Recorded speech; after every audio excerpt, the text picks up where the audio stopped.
Infosiberia, las noticias en tu celular. Manda un mensaje de WhatsApp al 11 3205 8813 y recibilo gratis todas las mañanas. Centro Vivir Sin Violencia. Asistencia a mujeres y personas LGBTI+. Si vos o alguien que conocés está atravesando una situación de violencia por motivos de género, llámanos 11 31 77 0386 o 46 29 62 72. Estamos con vos. Municipio de Morón, Corazón del Oeste. ¿Cómo puedo hacer para escuchar Radio Caput en el celular?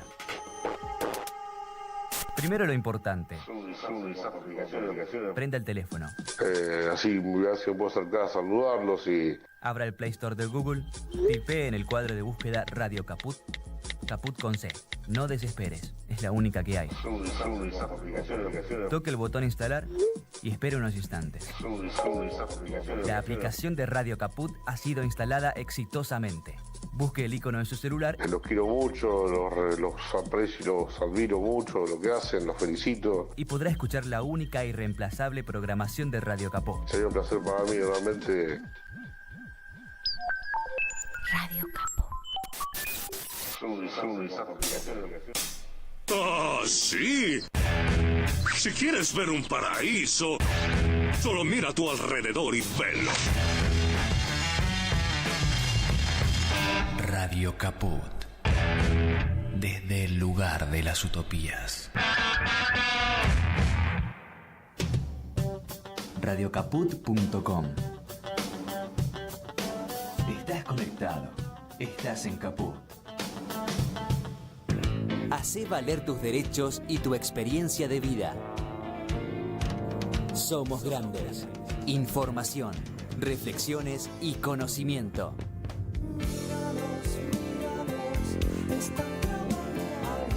Somos grandes. Los lunes a las 7 de la tarde. En Caput.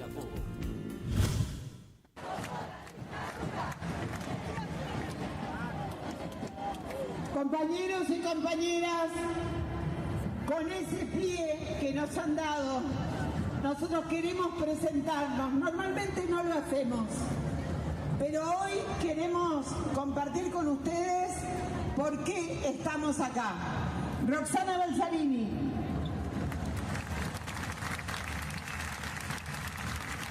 Mi nombre es Roxana Balzarini. Me dicen la Tana, no sé por qué. Soy la hija del flaco Balzarini y de Isabel Silva, la Chabela. Estoy acá porque conozco mi origen. Estoy acá convencida porque soy orgullosamente peronista, orgullosamente trabajadora estatal, orgullosamente argentina. Porque así como yo conozco mi identidad, reclamo todavía la identidad de los más de 300 nietos que nos faltan. Orlando Santos. Mi nombre es Orlando Santos y digo mi nombre porque sé de dónde vengo, conozco mi origen. Mi papá era Jesús, alias el Gallego.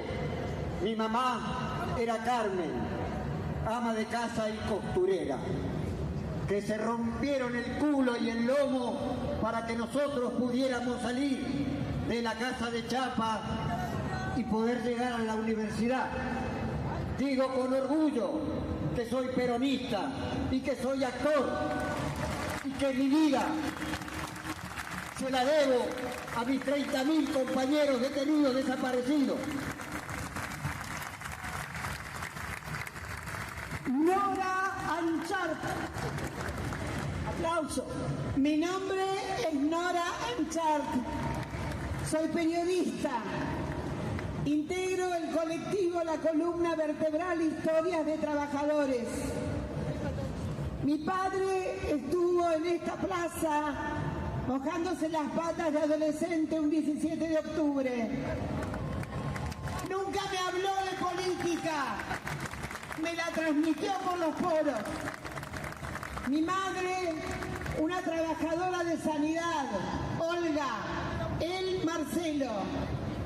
Orgullosa madre de Pablo, un tipo que se la juega en forma permanente por las cosas en las que piensa. Orgullosamente trabajadora del INADI.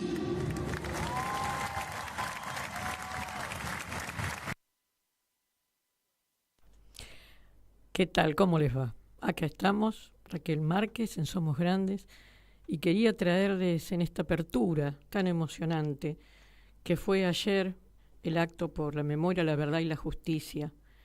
Qué hermoso que suenan esas palabras, esa multitud. Qué hermoso fue estar. Qué hermoso fue estar y encontrarnos, no solamente con los 30.000, sino también con todos sus familiares, todos sus amigos y toda la militancia y toda la memoria de un pueblo. Porque así como los presentadores del acto decían esto, muchos de nosotros no nos hablaron, como dijo ella, en particular, sino que lo vivimos, nos lo transmitieron. Las vivencias son muy importantes y esto es lo que quieren borrar. Quieren borrar la memoria definitivamente de un pueblo que tiene su propia identidad. No lo van a poder hacer. Lo intentaron, nos han derrotado, nos siguen persiguiendo, pero no nos vencieron.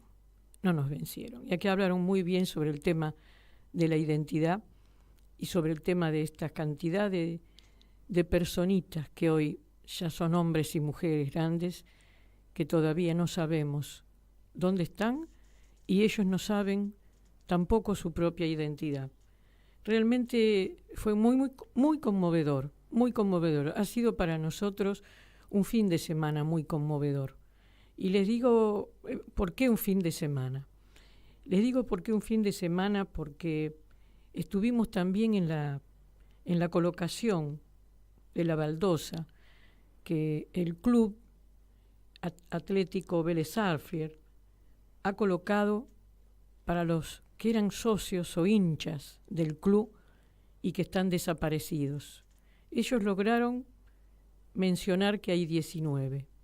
Bueno, el sábado, se colocó la baldosa a Eduardo Julio Zalvide, que yo un poco quiero homenajearlo en su persona, a todos los desaparecidos, que bueno, por supuesto no sabemos los nombres de los 30.000, tampoco sabemos dónde están, porque no nos lo quieren decir, pero nosotros los vamos a seguir recordando a los 30.000.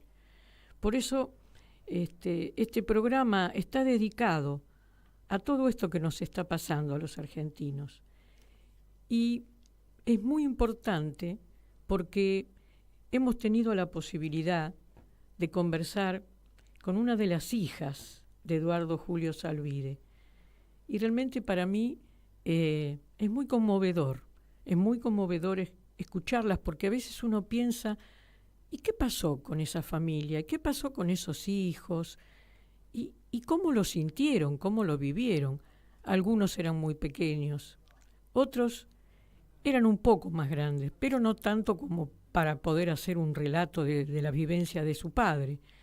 Por lo tanto, la intención mía es que nos pueda hablar una de las hijas, porque tiene 2 hijas, una de las hijas, María Eva Clara Zalvide. Espero que estemos ya en línea conectadas. Evita. ¿Cómo estás? Buenas tardes. Buenas tardes. ¿Cómo estás, Evita? Bien. ¿Cómo bien, estás? Bien. Bueno, ha sido muy conmovedor. Yo estaba diciendo en la apertura del programa lo que fue el domingo, pero nosotros ya empezamos el sábado. Siempre estamos en esta misma sintonía, ¿no? Pero sí, con la emoción de recuperar cosas, de recuperar la memoria. Y bueno, acá te queríamos hacer algunas preguntas, pero más que nada queremos que nos digas vos, como hija, no ya desde el punto de vista político, que es un tema muy, muy importante, sino como hija, ¿cómo te enteraste vos? ¿Cómo te diste cuenta? ¿Cuántos años vos tenías cuando dejaste de ver a tu papá, a Eduardo Julio Zalvide. ¿Cómo fue tu infancia en este aspecto? Bueno, empiezo a contarte que en realidad esto que vos me estás preguntando es una duda que siempre yo mantuve, porque si bien la parte de la militancia política es muy importante, a mí lo que me atañe es la parte personal. Yo quería saber cómo era mi papá, entonces la curiosidad la tenía respecto a eso. Mi papá lo hacen desaparecer cuando yo tengo 10 años, muy pequeña, para tener tantos recuerdos, pero uno trata de armar las historias, ¿verdad? Era una época muy complicada porque nadie sabía de esto de las desapariciones y de los secuestros. Entonces, cuando a mi papá lo llevan, por los datos que hemos recopilado, lo llevan de Santa Fe y Coronel Díaz en un Ford Falcon. Empezamos a tener, mi mamá, por ejemplo, se ocupaba de investigar a través de los compañeros cuáles eran los últimos datos. Pero ¿cómo le explicaban a una chica de 10 años y a su hermana de 8, que es mi hermana, que se habían llevado a su padre, que estaba desaparecido, que no se tenía respuestas de qué era lo que pasaba, si iba a estar vivo, si iba a volver, si no iba a volver, si lo habían matado, ¿no? Entonces, era una época muy complicada, en realidad. Era una época complicada para decirnos a nosotros, para nosotros entender esta historia, y a la vez toda la sociedad. Era extraño. Yo iba al colegio y me acuerdo que de esto no se hablaba, obviamente. Cuando preguntaban, bueno, ¿van a venir tus padres al acto? Y yo me quedaba como diciendo, ¿qué digo? Si yo no sé si va a venir o no va a venir, porque yo no sé dónde está. Nos extrañaba muchísimo, por ejemplo, las fechas de cumpleaños, porque, claro, todos los compañeros iban sus padres, y acá no, ¿cómo se explicaba? A ver, ¿y tu papá? O lo que sea. Entonces eran momentos bastante duros, que a muchos nos llevaron a tener una conducta de silencio, ¿no? Y respecto... Y además, perdóname, respecto del tema del resto de la familia, ¿no? Porque tengo entendido, de acuerdo a lo que conversamos, que no solamente tenés desaparecido a tu papá, sino también a 2 tíos. Sí, exacto, porque la familia paterna, que era con la que yo convivía, mantenían un silencio total con respecto a la desaparición de mi papá. De hecho, decían que había viajado a Córdoba. O sea que se mantenía esto de que mi papá estaba en Córdoba cuando la realidad era otra. Y de parte de la familia de mi mamá, yo tengo mi abuela que fue madre de Plaza de Mayo por su hijo Jorge y por su yerno. ¿Y cuál era Jorge el nombre de tu abuela? Jorge. ¿Y el nombre Mi de tu abuela Luisa Molina. Luisa Molina. Muy bien. Mirazú. ¿Y tu mamá? Mi mamá, sí. Isabel Molina. Isabel Molina. ¿Y cuántos eran de familia? ¿Qué hacían cuando se reunían? ¿Por qué vos vivías con la parte de tu papá, con Zalvide? ¿Y tu otra hermana dónde estaba? Bueno, porque mis padres se separaron cuando yo era muy chiquita, y entonces por una cuestión que desconozco bien, yo fui con la parte de mi familia paterna, de mi papá, y mi hermana se quedó con la parte de la familia materna, de mi abuela. Entonces, pero la parte de la familia materna estaba muchísimo más, digamos, concientizada en lo que era esto, y cuando yo iba para de visita, porque iba activamente a la casa de ellos, ahí me encontraba tranquila porque sabía de lo que estábamos hablando. Yo no tenía que fingir que pensaba o que sostenía que mi papá estaba de viaje en Córdoba, porque yo sabía que él estaba desaparecido y teníamos que investigar dónde estaba y preguntar, y todo eso sí se vivía en el ambiente en la casa materna, justamente por mi abuela. Y vos como niña, ¿qué sentías ante esta situación tan terrible? Sí, la verdad es que es muy terrible, y ya te digo, uno, al menos me pasó a mí, que uno tiene 10 años y de golpe crece y no hace preguntas. Trata de sacar conclusiones, no hace preguntas, hay mucho silencio, al menos en mi experiencia, ¿verdad? Hay mucho silencio y hay muchas dudas también. Por eso lo que sí traté de hacer después, ya de adulta, fue tratar de buscar contactos de mi papá, pero que me hablaran de mi papá. Cómo solía vestirse, si usaba más camisa, cómo era su voz, qué hacía, cómo era, no sé, cómo era él. Porque Claro. yo con 10 años, toda esa parte de la convivencia diaria, o solo tengo recuerdos de haber ido de vacaciones a Mar del Plata, y él era un hombre muy alto, muy grandote, corpulento, y nos llevaba a nosotras dos de la mano, y hay fotos de eso, y entonces se nota la diferencia, y recuerdo de habernos metido al mar con él, y uno va armando recuerdos en función de eso, o que por ejemplo hacía un sonido con su boca que simulaba ser una trompeta, porque lo que uno necesita rescatar es eso, ¿no? Que era él como, Claro. cómo se manejaba en sus diarios. Me imagino, tener a tu papá, saber cómo era. ¿Cómo era mi papá? ¿Y qué sentiste cuando se colocó la baldosa? Sé perfectamente que primero hace unos años se colocó otra baldosa en una plaza cerca de donde vivía él. En la Plaza Vélez Arfiel. En la Plaza Vélez Arfiel. Ahí hay una baldosa colocada porque él era vecino y militante, por supuesto. Y esta es una organización la que, valga la redundancia, organiza la colocación de las baldosas. ¿Están en contactos con ellos? ¿Ellos se comunican con ustedes? Sí, en realidad son, si bien es totalmente cierto lo que vos dijiste, pero la primera baldosa que se puso en la Plaza Vélez Arfiel hacía también más referencia. De hecho, hubo allá que hablaron más compañeros en todo lo que hacía político. Claro, ¿no? eran los compañeros militantes. Acá acá era el club la que organizó esto. Era el club, Claro. el club de Vélez, donde él iba a los partidos, entonces era como, se me hacía más familiar, más de mi papá, más conocerlo a él, más ver el tema de su pasión, ¿no? Porque yo, por eso digo, no recuerdo mucho, pero sé que ha ido a la cancha, y a la vez ahí se crea como una fantasía de proyección en qué hubiese pasado hoy día, ¿no? Más allá de que cuando uno es chico, volviendo a la pregunta anterior, ¿qué es lo que a mí me pasaba? Y era esperar todas las navidades, era esperar los cumpleaños, era ver qué pasaba, será hoy, el día que viene, ¿no? Porque hay ciertas fechas en las cuales cree que va a pasar algo importante, no por cualquier día. Entonces uno espera los cumpleaños, hoy seguramente viene, hoy vaya a saber dónde está, ¿no? Pero esa fantasía de tenerlo.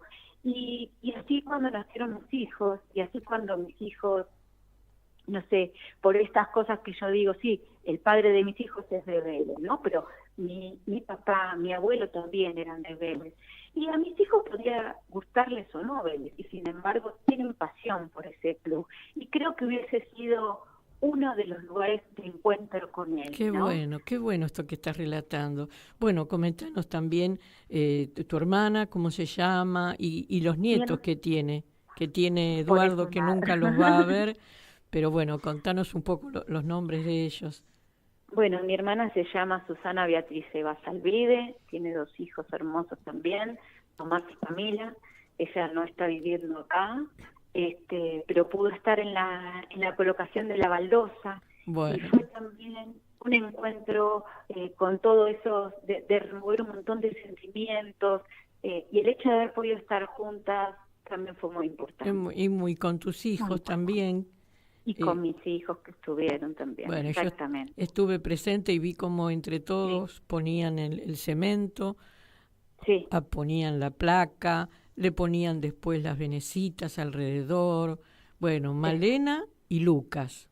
¿no es Malena cierto? y Lucas y mis hijos. Bueno, qué lindo, qué lindo. Fue para mí también un momento más que emocionante compartir con vos, con tu familia, con los amigos. En realidad uno se siente hermanado cuando está entre ellos. Seguramente hay muchas personas que no nos conocemos entre sí, pero cuando tenemos un objetivo tan importante, ¿no?, que es abrazarnos. Totalmente. Y la verdad Totalmente que de fue conmovedor.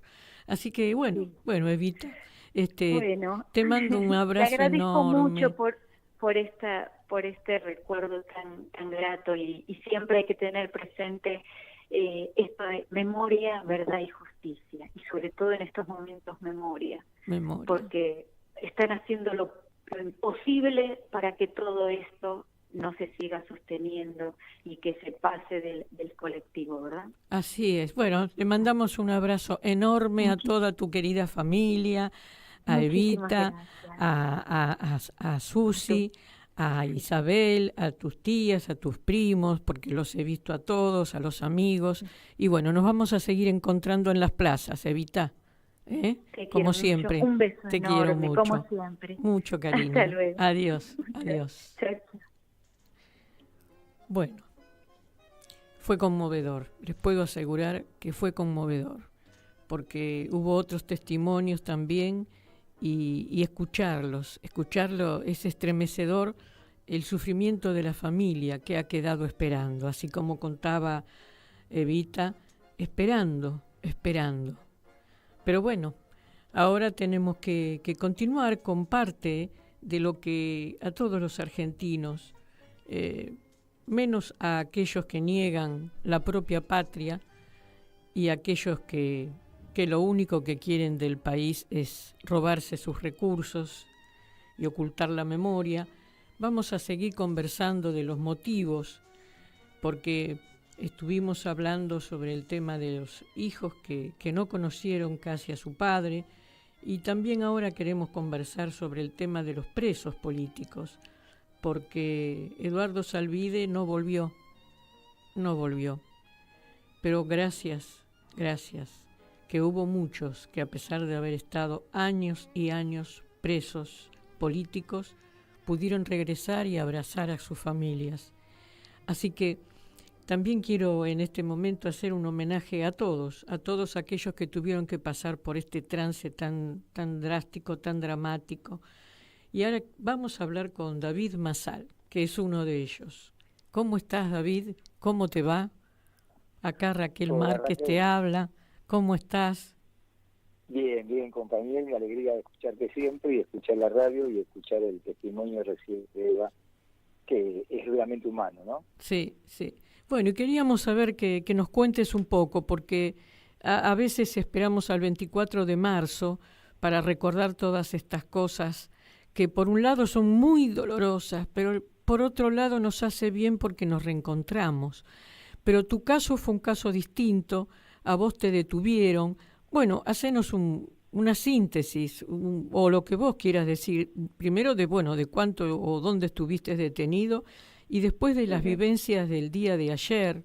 Contanos un poco cómo estás en ese sentido. Mira, lo de ayer, yo venía hablando con compañeros y compañeras donde la palabra que más se acerca a un común denominador es la angustia, palabra angustia, ¿no?, de lo que estamos viviendo. Y ayer fue al revés, de sentir que la alegría de codo a codo con los demás en una plaza que superó las expectativas nos deja una esperanza, un camino y la ganas de seguir construyendo para llegar a buen puerto, ¿no? Esto es lo que sentí ayer con mucha juventud y mucha familia alrededor. Es una alegría. Mira, yo tenía 19 años, militaba en la Unión Estudiantil Secundaria, la UES. La UES, una agrupación histórica en el peronismo, sí. Y en ese momento era un frente de masa de montoneros, ¿no? Cuando vino el golpe militar, que nosotros creíamos que iba a ser mucho más duro, nunca imaginé lo inhumano de eso, o sea, nunca imaginamos algo que uno no lo puede ni pensar. Hicimos la campaña, salimos a hacer la campaña Resistir y Vencer, que consistía en actos propagandísticos en la calle. Bueno, en uno de esos hechos, esas miliciadas que llamábamos nosotros, caí preso, estuve desaparecido, en ese momento se decía chupado, en la Octava, ahí enfrente el hospital Ramón Mejía, después me llevan a Coordinación Federal y bueno, después de un proceso de 2 meses aparezco en Devoto, de Devoto me pasan a La Plata, de La Plata me pasan a Caseros, vuelvo a La Plata, Devoto y Rawson. O sea, mi libertad en el año 83, yo caigo en abril, el 30 de abril de 1976. Casi, tuviste toda la dictadura. ¿Y qué pensabas, perdóname, qué pensabas entre cada traslado? Porque ustedes, estando presos, ustedes sabían que estaban torturando y que estaban desapareciendo gente. Claro. ¿Y qué pensabas cada vez que te tenían que trasladar de un lugar a otro? ¿Cuál era la situación de cada vez? La sensación es el mismo, o sea, la incertidumbre y el miedo de lo que pasa, pero cuando ellos decían traslados sin efectos, uno sabía que iba a un momento feo que podía llegar a ser la muerte, ¿no? Hasta el año 79, que vino la Comisión Interamericana de Derechos Humanos, nosotros no teníamos garantía de vida, por más de que estemos legalizados, por más que tengamos visita y todo. Sí. Entraban a tu celda, te decían, ¿usted cómo se llama? Fulano de tal, bueno, mañana lo matamos, y al otro día se haría como un intento de fuga. Claro. Así le pasó a Dardo Cabo, a 3 compañeros más de La Plata, así le pasó a los compañeros cordobeses, entre ellos hubo Bacanal Baja, así pasó en el Chaco con los compañeros y compañeras que sacaron de la cárcel y mataron, Margarita Bren, Margarita Bren. Entonces estaba dentro de parte de la militancia, aún dentro de la cárcel, ¿no? De saber ese destino que podía ser. Había miedo, había incertidumbre, pero también había una resistencia que sabíamos que en un momento dado de ahí íbamos a salir y íbamos a salir de pie, ¿no?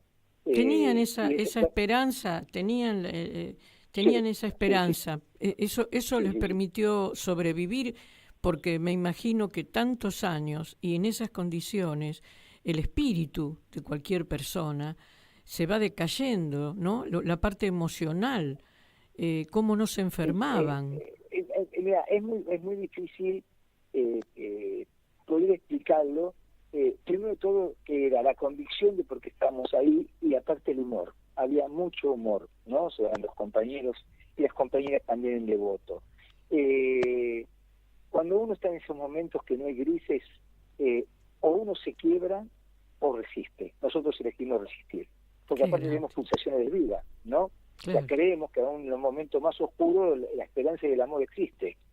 Y entre todos los compañeros hicimos todo a codo, sean compañeros peronistas, no peronistas, hicimos una hermandad donde nos permitió salir adelante. Como no teníamos libro, ni televisión, ni radio, ni revista, ni nada, ni diario, ¿cuál era el fuerte nuestro? Bueno, buscar la noticia. Y ahí teníamos las 24 horas para pensar cómo buscábamos la noticia.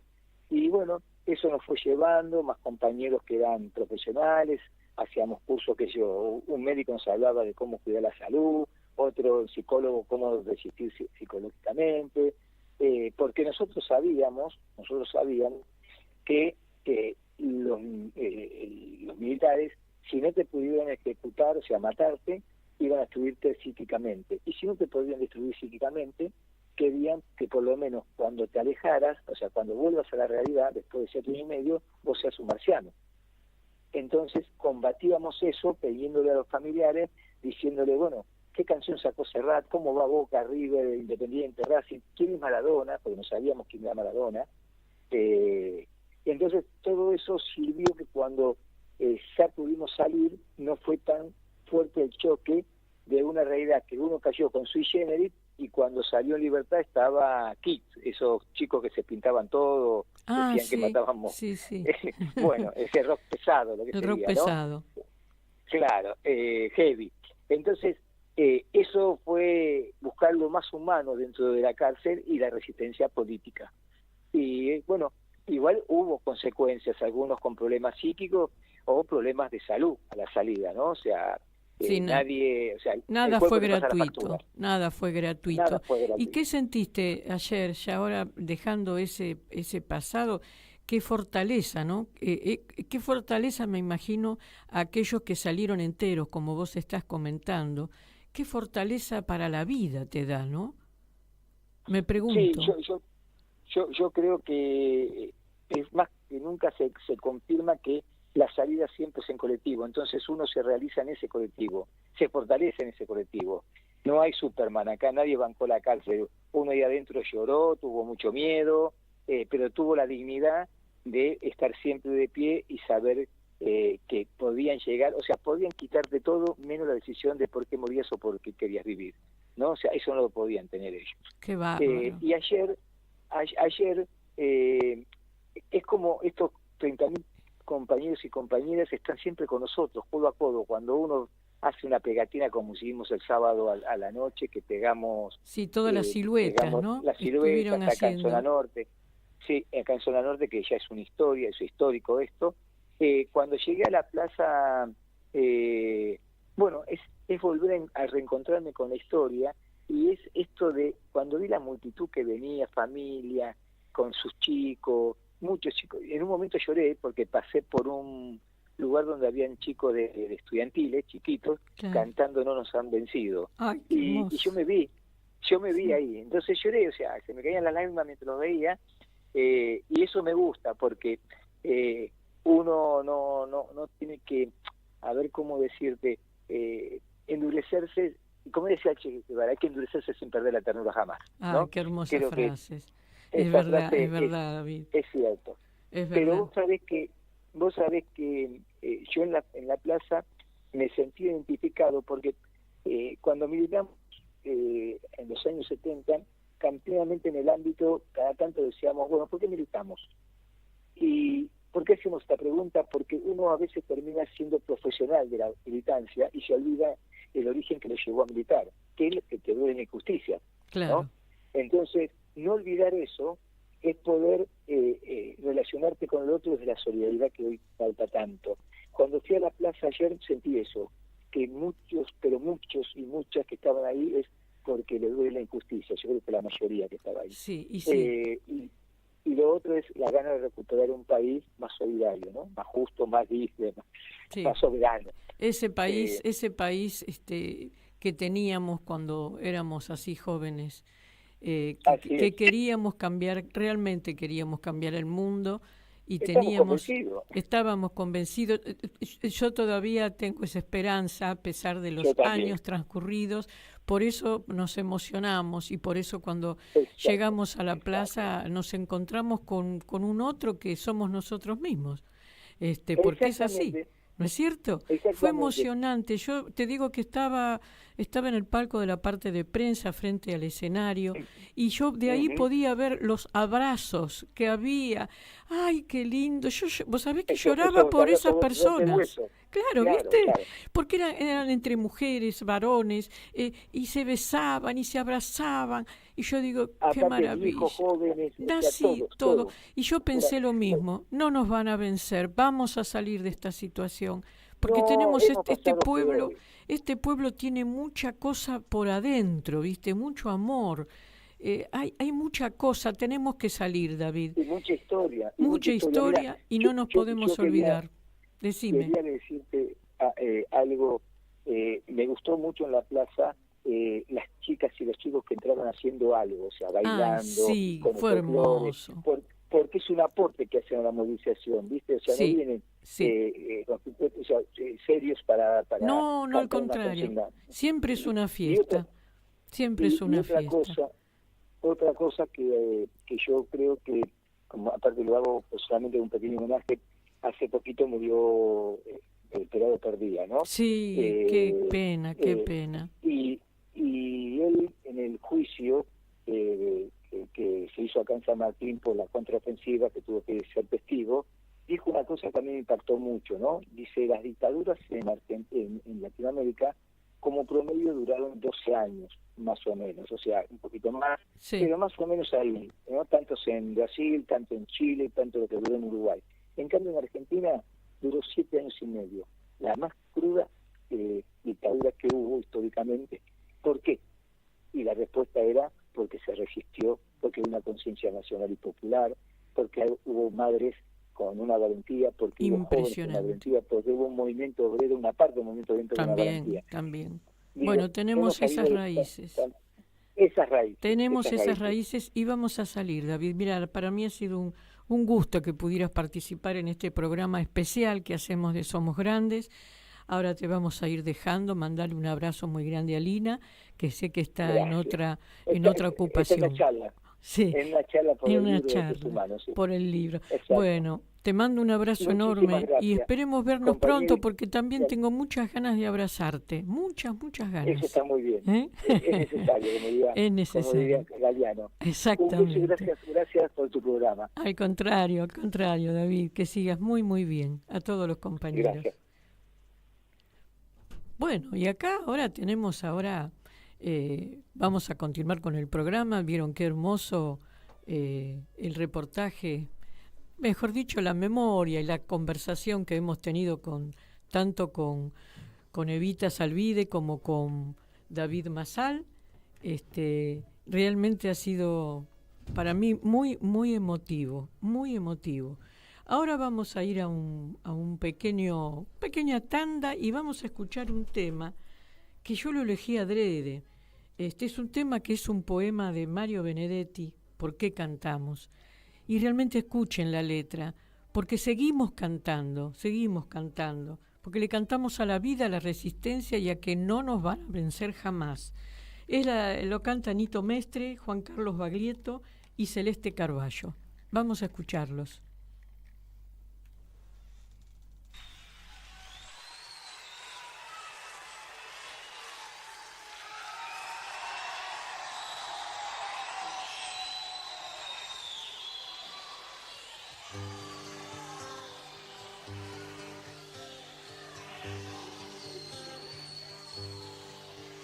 Si cada hora viene con su muerte, si el tiempo era una cueva de ladrón, los aires ya no son tan Buenos Aires, la vida es nada más que un blanco móvil.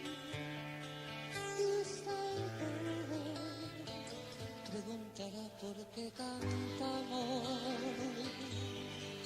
Si los nuestros quedaron sin abrazo, la patria casi muerta de tristeza, el corazón del hombre se hizo añicos antes de que estallara la vergüenza. Usted preguntará por qué cantamos. Cantamos porque el río está sonando. Cuando suena el río, suena el río. Cantamos porque el cruel no tiene nombre y en cambio tiene nombre su destino. Cantamos porque el día y porque todo, y porque algún futuro y porque el pueblo. Cantamos porque los sobrevivientes y nuestros muertos quieren que cantemos.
Y porque en este tallo, en aquel fruto, cada pregunta tiene su respuesta.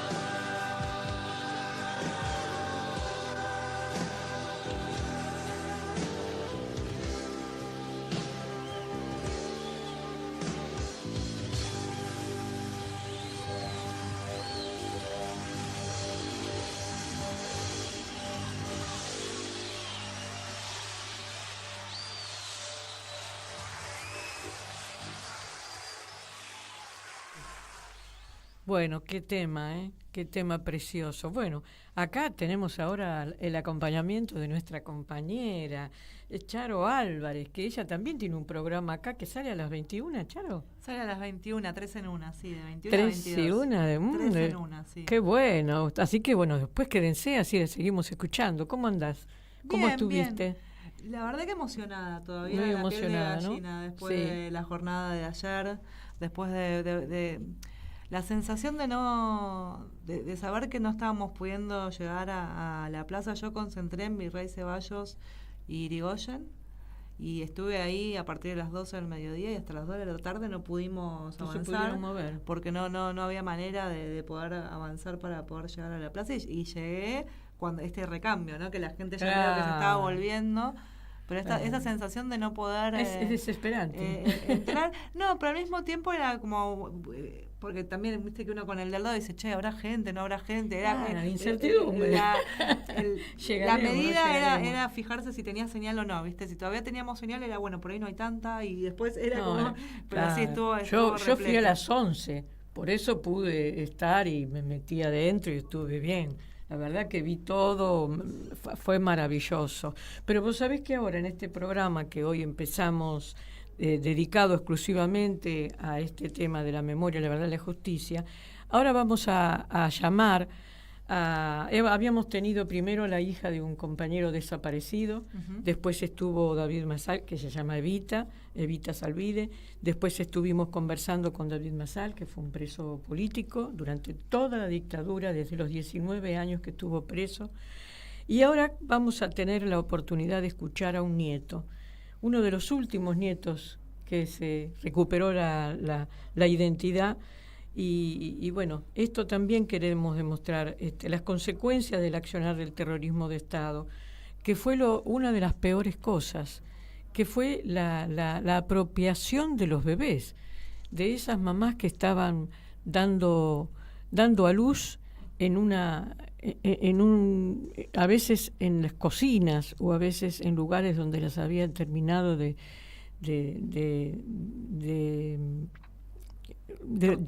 aplicarle la picana, y en momentos terribles.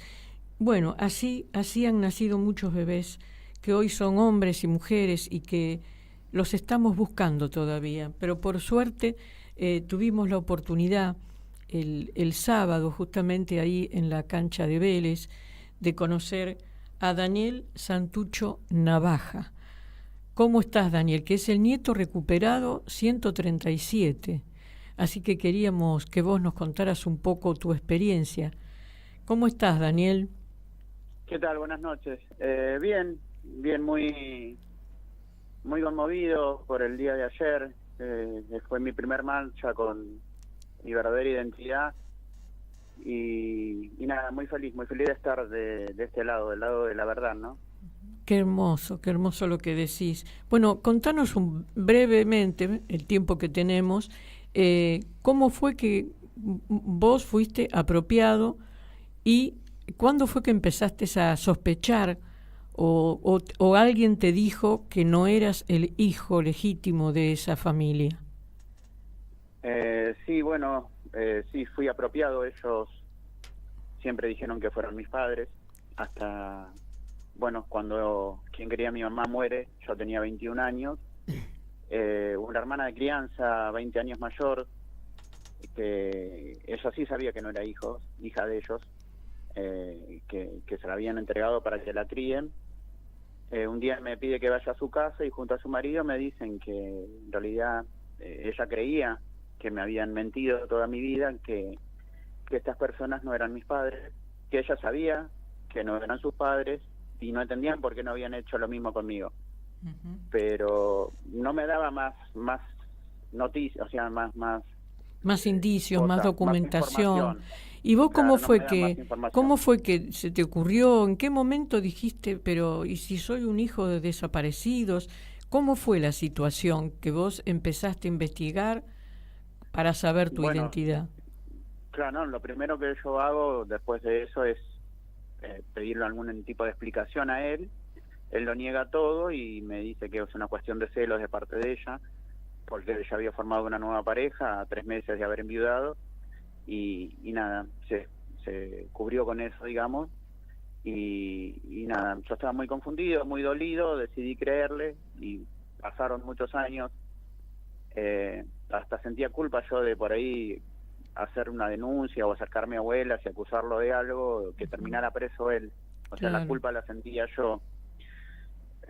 Fui papá y también sentí que podía estar equivocándome cuando le daba el apellido a mis hijas, o ver en televisión cuando aparecía un nieto y preguntarme si yo no podía ser uno.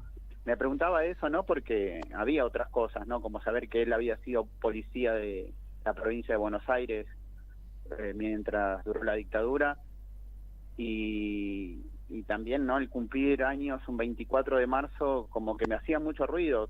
Claramente cuando ellos eligen ponerme 24 de marzo fecha de nacimiento, era en otro momento de la historia, no cuando yo estaba creciendo o ya de adulto, digamos, tiene otro significado totalmente distinto.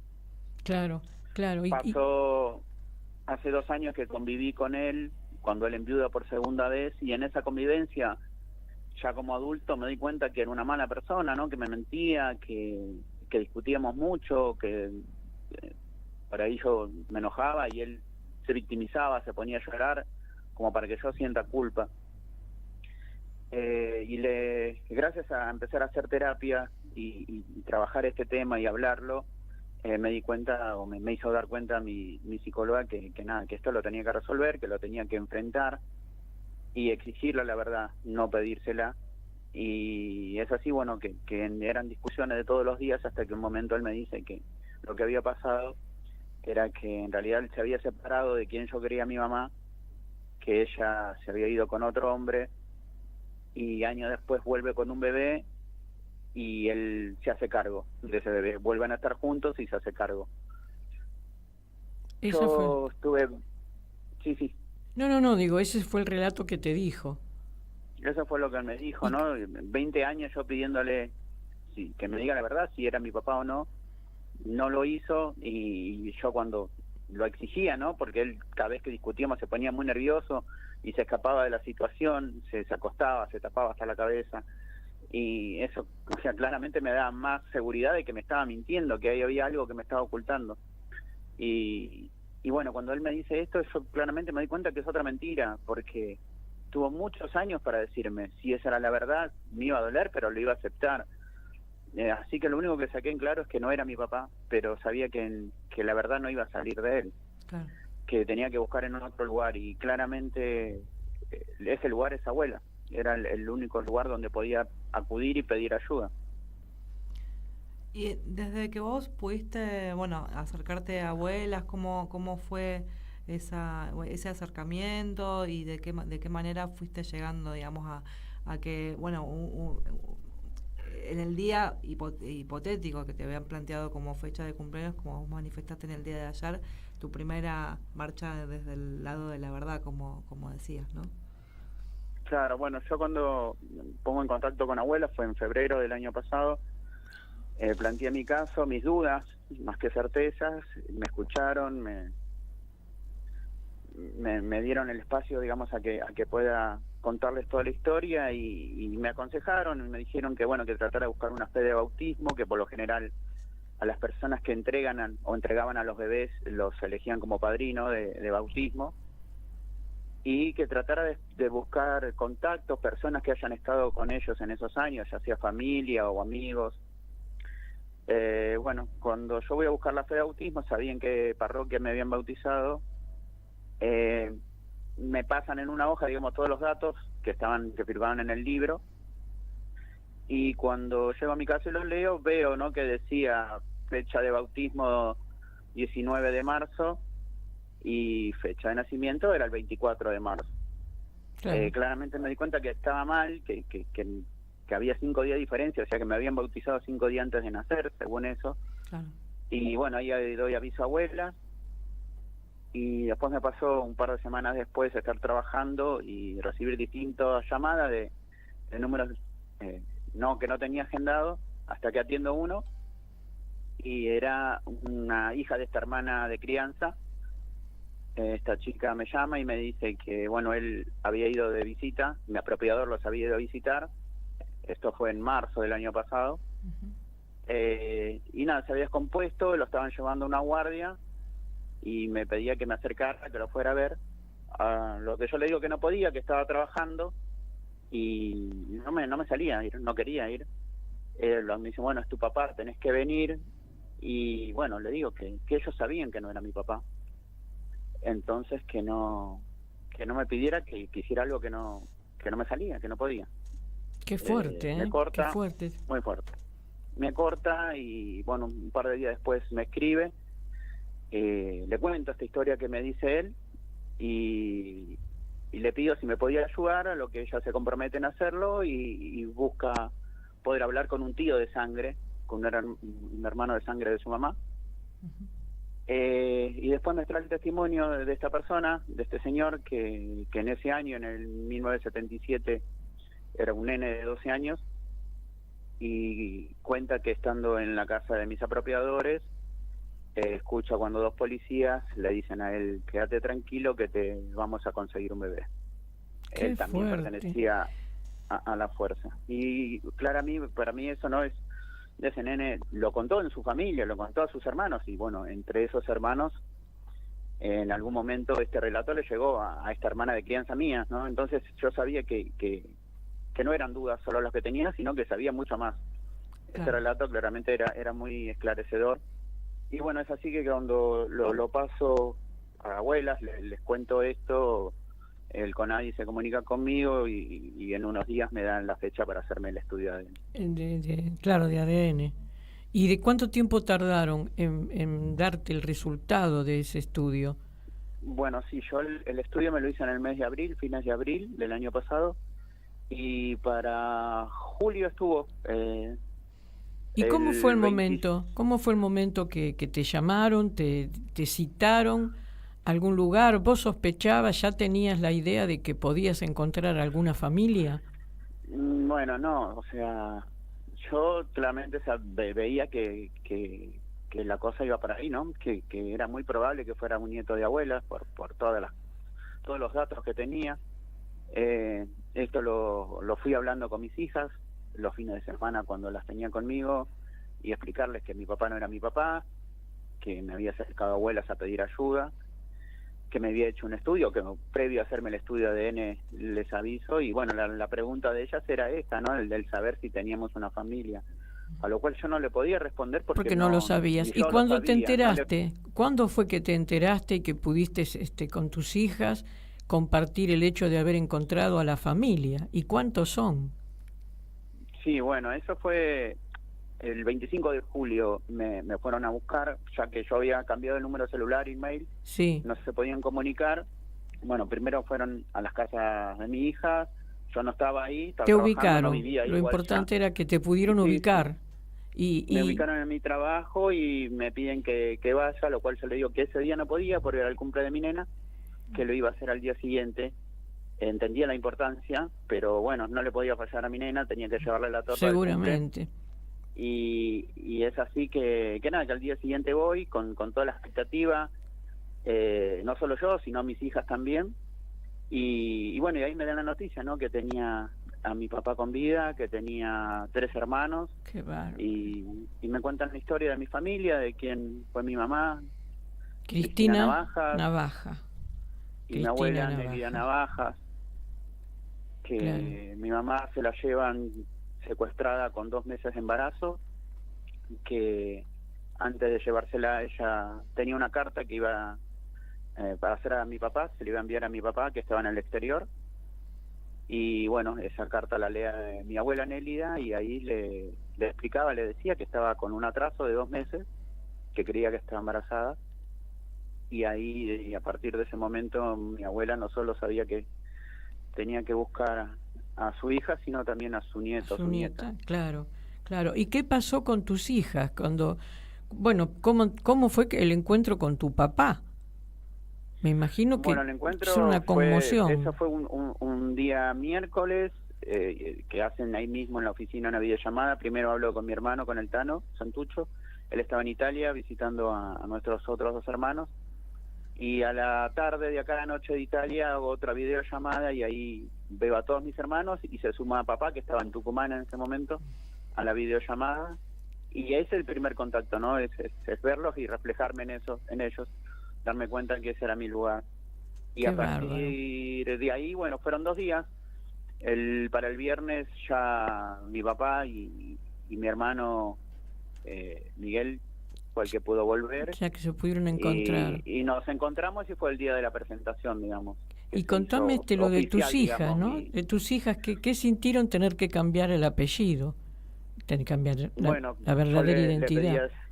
Yo ya tenía la tranquilidad que las había preparado para este momento, ¿no? Para darle esta noticia, no es que le caía algo de sorpresa, pero bueno, sabía que solo no iba a poder y que le pedí a la madre que me ayudara a contarle esto, ¿no? A contarle que había un abuelo, que había tíos, que había primos, que había mucha familia, y es más, todavía hace falta conocer familia a ellas. Yo tuve la oportunidad de viajar a Santiago del Estero y estar con primos, somos 24 primos, y cada uno con sus hijos, así, imagínate. Qué alegría, sí, Daniel. Bueno, mira, me imagino, tenemos que ir cerrando, Daniel. Claro, sí. Pero decime esto último de tus hijas, ¿qué sintieron? No, que ellas están bien, están felices, se lo cuentan. La más chiquita pidió para ir al colegio y contárselo a sus compañeritos. Y tomó la palabra ella y lo dijo ella, ¿no? Mi papá es el nieto 133 que recuperó abuelas de Plaza de Mayo. Él tenía dudas sobre su identidad. Mirá vos. Fue abuelas. Qué maravilla. Y le mandaron a sacar sangre y encontramos una familia. Y por eso yo me voy a llamar Milagro Santucho. Qué con maravilla. 9 años que tenga esa iniciativa, a mí me ayuda mucho, ¿no? A poder seguramente seguir adelante, en poder contar mi testimonio y que les sirva a aquellas personas que puedan estar buscando también su propia identidad. Bueno, sufren. Te agradecemos tanto es que te hayas abierto así con nosotras. Acá estoy con mi compañera, con Charo Álvarez, que te estaba escuchando atentamente. Y bueno, te mandamos un abrazo, ¿no, Charo? Un abrazo enorme y qué importante que es la identidad, ¿no? Y cuánto han robado. Por eso es un delito continuado del que estamos hablando y por eso es tan importante la memoria, la verdad y la justicia. Bueno, te mandamos un abrazo enorme, que disfrutes esta vida nueva que te toca con toda esa familia enorme, con tu papá, con tus primos, tus hermanos. Te saludamos y que tengas una buena vida, Daniel. Bueno, muchísimas gracias. No, gracias a vos. Ustedes. Gracias por haber participado con nosotras. Y bueno, nos tenemos que ir terminando. Falta un minuto nada más. Tenemos que entregar el programa. Otro día vas a venir tempranito, así lo hacemos juntas, desde el principio. Dale. Buenísimo. Bueno, ahora nos vamos a despedir con otro tema que ya es toda una institución, porque bueno, es de Víctor Heredia y lo canta acá con Teresa Parodi. Todavía cantamos, porque este es el significado que tiene. Todavía cantamos. Cantamos porque tenemos esperanza de que vamos a cambiar las cosas. Hasta el lunes próximo, a las 19 horas, Somos Grandes. Que sigan bien.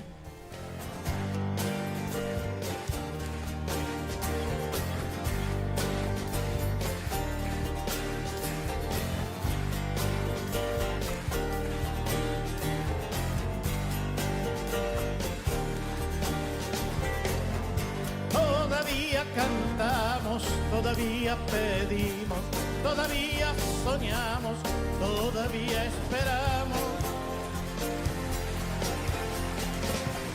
A pesar de los golpes que asestó en nuestras vidas, el ingenio del odio desterrando al olvido a nuestros seres queridos.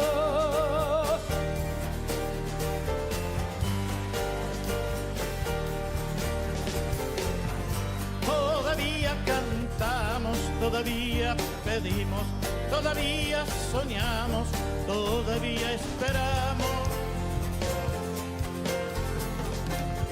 Que nos digan a dónde han escondido las flores que robaron las calles persiguiendo el destino. ¿Dónde se han ido?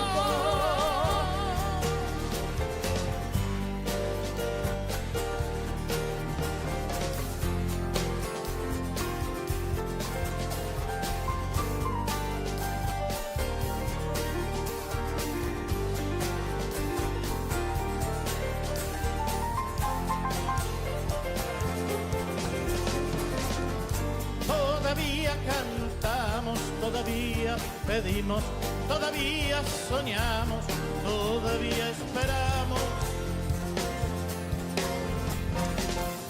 Que nos den la esperanza de saber que es posible que el jardín se ilumine con las risas y el canto de los que amamos tanto.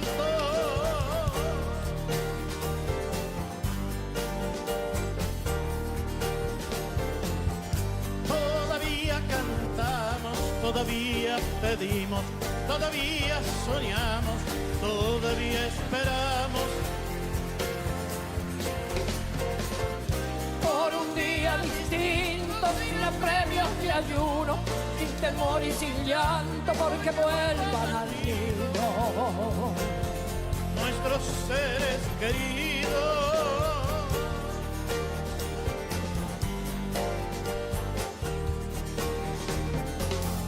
Todavía cantamos, todavía pedimos, todavía soñamos, todavía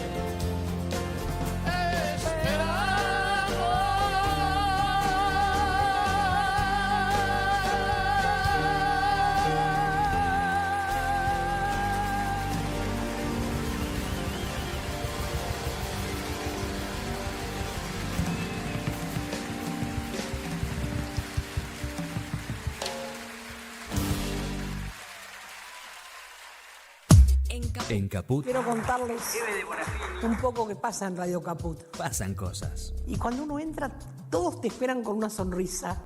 La pecera se llena de gente. Esa radio te sonríe.